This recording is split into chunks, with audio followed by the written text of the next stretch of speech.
আসসালামু আলাইকুম। স্বাগত জানাচ্ছি বিডি চ্যানেল ফর রাতের সংবাদে। সাথে আছে আমি লৌরা চৌধুরী। শুরুতে আলমগীর হোসেন সিটি সংবাদ শিরোনাম।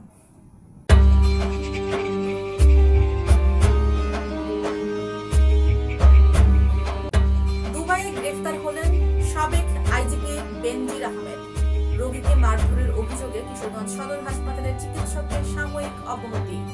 পাকুন্দিয়ায় সিএনজি অটোরিকশার চাপায় মোটরসাইকেল আরোহী নিহত। অষ্টগ্রামে সম্প্রীতির বার্তা, স্বেচ্ছায় দেশীয় অস্ত্র জমা দিলেন গ্রামবাসী। শাকিব খানের সহ অভিনেত্রীর রহস্যময় মৃত্যু, স্বামী গ্রেফতার। যুক্তরাষ্ট্রের অবস্থানে ক্ষোভে ফুসছে ভারত, উত্তেজনার তুঙ্গে। আইসিসি নারী টি-20 বিশ্বকাপ, নেদারল্যান্ডসকে হারিয়ে জোটিদের শুভ সূচনা।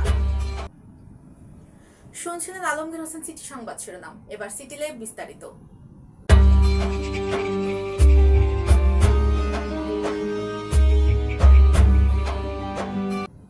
পুলিশের সাবেক মহাপরিদর্শক বেনজির আহমেদ দুবাইয়ে গ্রেফতার হয়েছেন। দুর্নীতি দমন কমিশনের মামলায় ইন্টারপোলের সহযোগিতায় তাকে গ্রেফতার করেছে দুবাই পুলিশ। পুলিশ সদর দপ্তর সূত্রে জানা গেছে, দুদকের মামলায় ইন্টারপোলের সহযোগিতায় তাকে গ্রেফতার করা হয়। এবার স্যাফরন ডিলাইট স্থানীয় সংবাদ।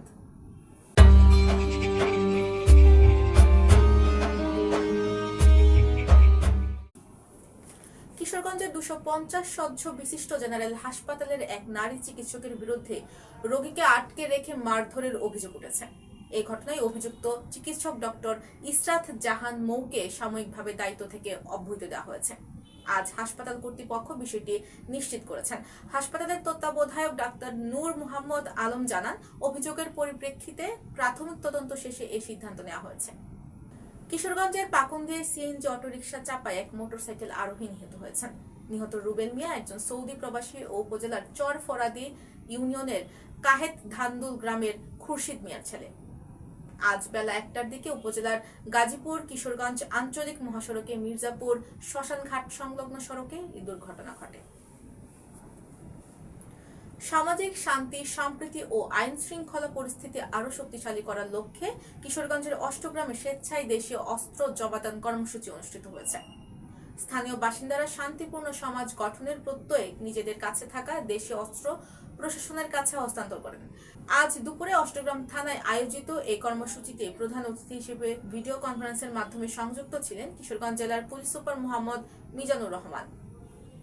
এবার বিলফুল ক্যাফে এন্ড রেস্টুরেন্ট বিনোদন সংবাদ।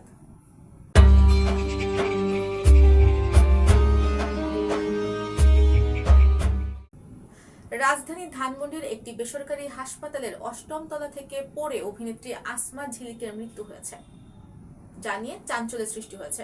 পরিবারের দাবি, এটি দুর্ঘটনা নয়, বরং পরিকল্পিত হত্যা। এই ঘটনায় ঝিলিকের স্বামীকে গ্রেফতার করেছে পুলিশ। ছোট ও বড় পর্দার পরিচিত মুখ আসমা ঝিলিক শাকিব খান অভিনীত রংবাজ চলচ্চিত্রে অভিনয় করেছিলেন। এবার জীবনদীপ হেলথ সেন্টার আন্তর্জাতিক খবর।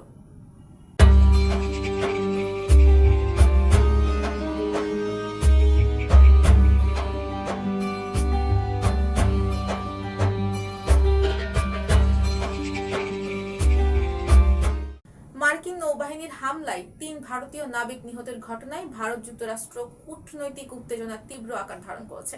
ভারতের পক্ষ থেকে ওয়াশিংটনকে স্পষ্টভাবে জানানো হয়েছে, বেসামরিক জাহাজে হামলা কোনোভাবেই গ্রহণযোগ্য নয়। এ নিয়ে ভারতের পররাষ্ট্রমন্ত্রী এস জয়শঙ্কর মার্কিন পররাষ্ট্রমন্ত্রী মার্কো রুবিওর সঙ্গে ফোনালাপে তীব্র প্রতিবাদ জানান। এবার সেফ লাইফ টয়লেট্রিজ লিমিটেড খেলার সংবাদ।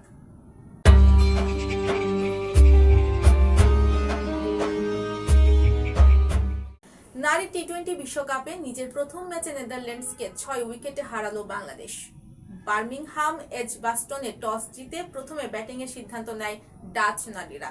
নির্ধারিত 20 ওভারে 8 উইকেট হারিয়ে 139 রান তোলে তারা। ডাচদের পক্ষে সর্বোচ্চ 50 রানের ইনিংস খেলেন অধিনায়ক বাবেট ডি লিডে। জবাব দিতে নেমে 5 বল হাতে রেখে লক্ষ্যে পৌঁছে যায় টাইগ্রেসরা। দর্শক, সংবাদ শেষ করার আগে ম্যাপল ইন্টারন্যাশনাল স্কুল সংবাদ শিরোনামগুলো আরো একবার।